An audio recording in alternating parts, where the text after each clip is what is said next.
Hello everyone, welcome to my channel. I'm the Stash Stitcher and my name's Kim. I hope you've been enjoying my mini series on bag making. There are 5 projects in total and this is project number 3, the Kaitlin purse. But if you're in the UK, that's the Kaitlin bag. Now this pattern comes from Candor Crafts. And I found her on Country Cow Designs website. Country Cow do a monthly pattern challenge and they promote other bag designers, which I thought was really nice. And when I saw this pattern, I really liked the very streamlined look of it. It's very clean looking, and you had the option to have it either as a crossbody bag or a shoulder bag. So before I show you my bag, what I will do is I'll just go through some of the bag features so you get an idea of what it's all about, and I'll put an image of the bag up here so that you can see what I'm talking about as well. So once you've purchased the pattern, Candor sends you a PDF download.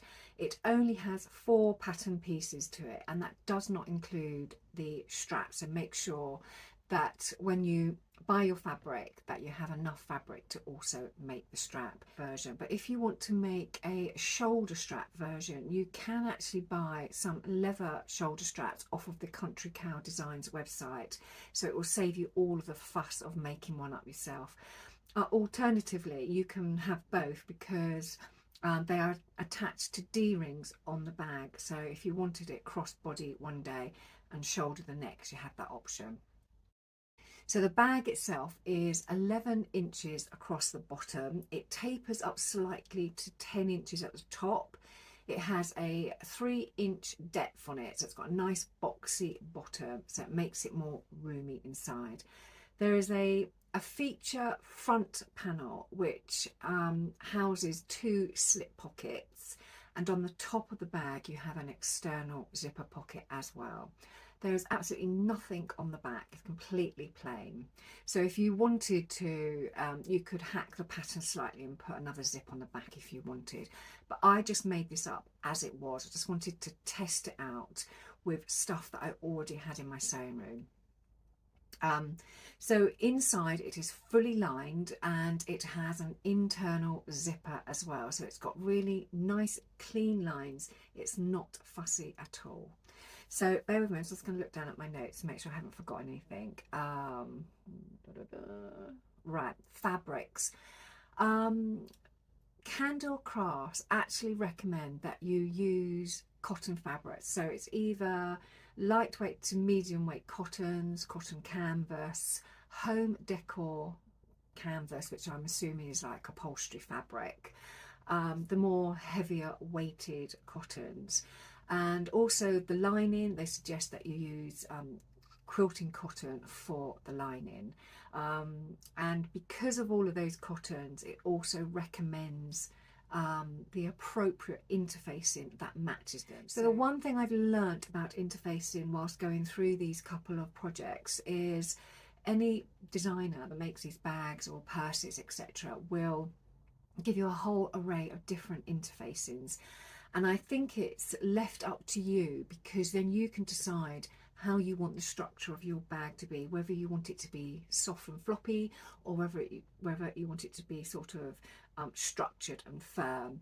And that reflects the interfacings on offer. Candor Crafts suggested that you use Shape Flex 101. So I've got some Shape Flex here somewhere. So Shape Flex is this stuff. So it's very fine. It's a woven fusible. It's really nice, floppy. Works really well with quilting cotton. And I didn't have any of that in my sewing room at this stage, but I do have G700. So G700 is very, very similar. So I have found by looking at quite a lot of the interfacings, because there's so many different interfacings out there, that you could end up with, you know, purchasing quite a few and not actually need them all. So I think just probably treat yourself, especially if you're going to make more bags this year, treat yourself to a bag samples, interfacing samples pack. Country Cow do one and William G do one as well, and it's strange because both of their packs are different.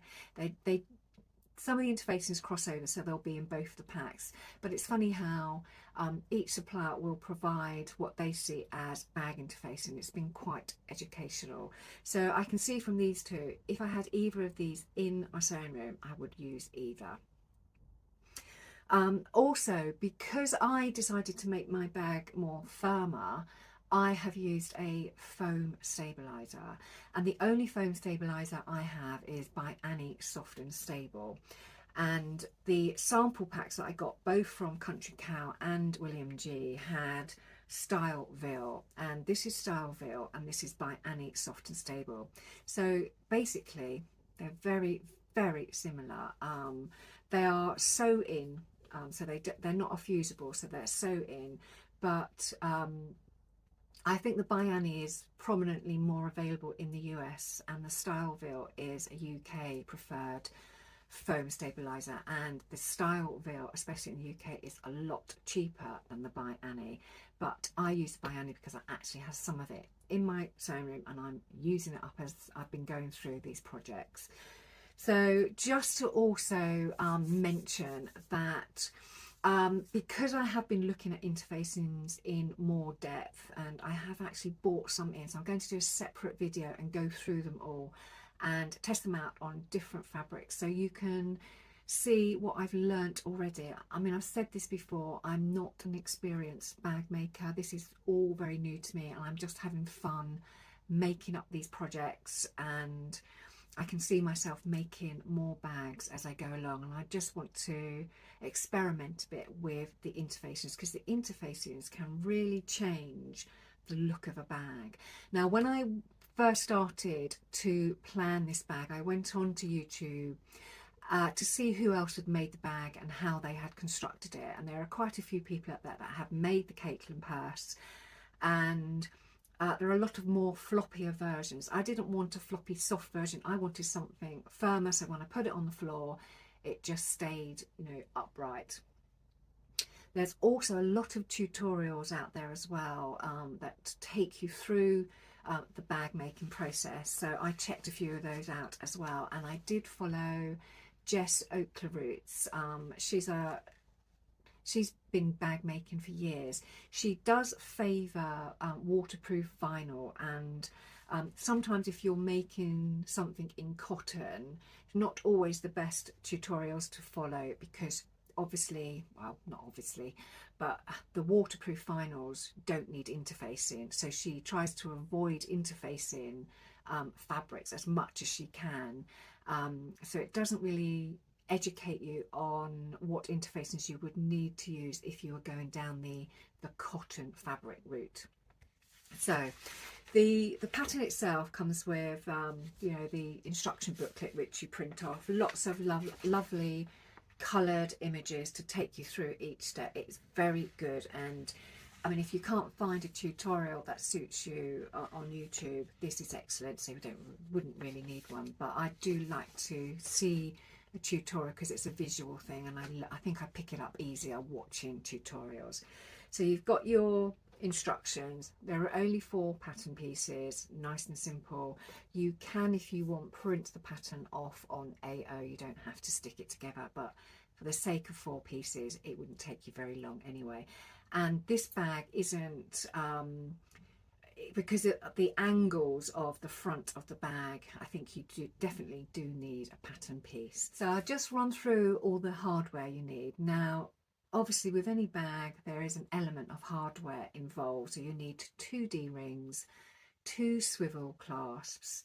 If you're making the crossbody bag, you also need a strap slider. If you're making the shoulder bag, you omit the strap slider.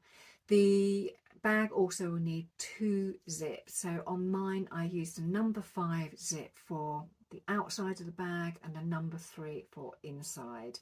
The top of the bag needs a magnetic clasp, and I had one of those in my stash. So the bag itself, let me show you the bag. Here she is. So you can see instantly I have matched her with my shirt.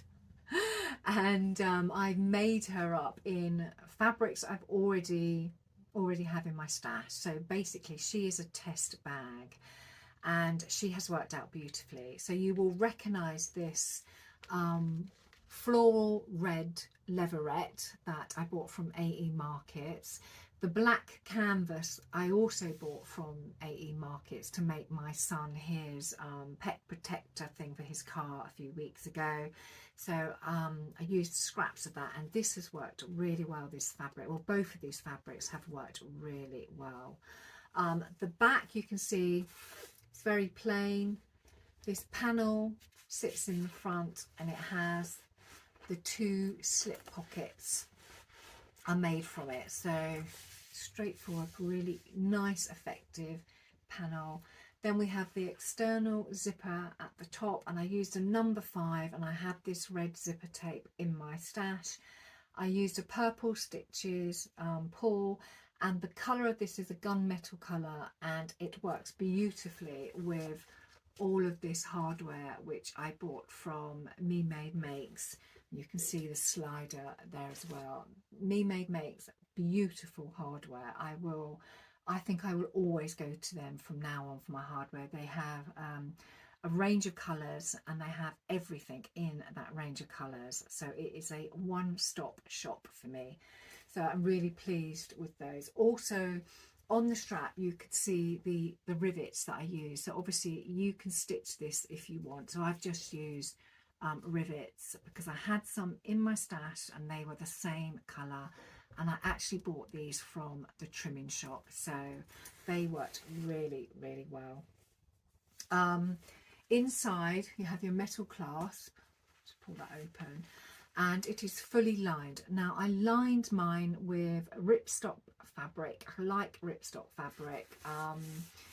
It's a really fine fabric to work with, so I've been going through a bit of an experimental phase with ripstop, but I had it in this red colour, so I've lined it with the red, put this beautiful label in 2025, and it has a nice black top to it from the same canvas, black canvas, and it has an internal zipper there. So I used a number 3 for the internal zipper, and I have lined both this pocket and the front pocket with scrap fabric that I had in my stash. This is Tula Pink Scrap fabric, as close as I could get to red. So because we have this really beautiful 3-inch boxy effect at the bottom, you've got all of this space in the bag, and yeah, also got a few tassels. I put the tassels on really to just give the bag some movement, and I think Adana has made the bag look a bit oriental. I just think it looks quite striking, so I really like that. And I have my zip around purse, which I showed you a couple of videos back, no, last video. So I have my purse. She is streamlined, so she's got no pockets on the outside, and she just literally slips into my bag. She doesn't get stuck on anything, and because she is so slimline, there's still a lot of room in my bag even with her in there. So yeah, super happy. I'm definitely going to be making more of these. I looked on AE Markets this morning and found that they do 30 colours in the canvas, and they do 10 colours in this floral faux leatherette. So I will definitely be making more of these, and probably out of the same fabrics. Now, did I have any problems? Yes, I did. I had one major problem. Well, not major. I struggled a little bit with the foam stabilizer. So the foam stabilizer went onto the black canvas. So that is the main body of the bag. And I wanted the foam because it just gives me structure. So you can see, you can put that down on the floor, it's not moving. And that's how I like my bags to be. I don't like soft, floppy bags. And I really like the structure that the foam stabilizer has given.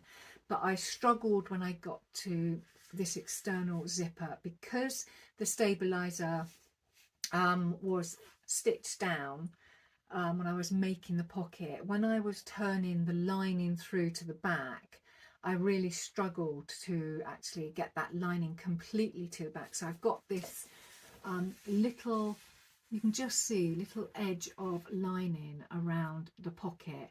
Now, if it had been in any other colour, I think it would have been more noticeable. So I need to rethink how I'm going to do that area. And one thought was to basically cut away that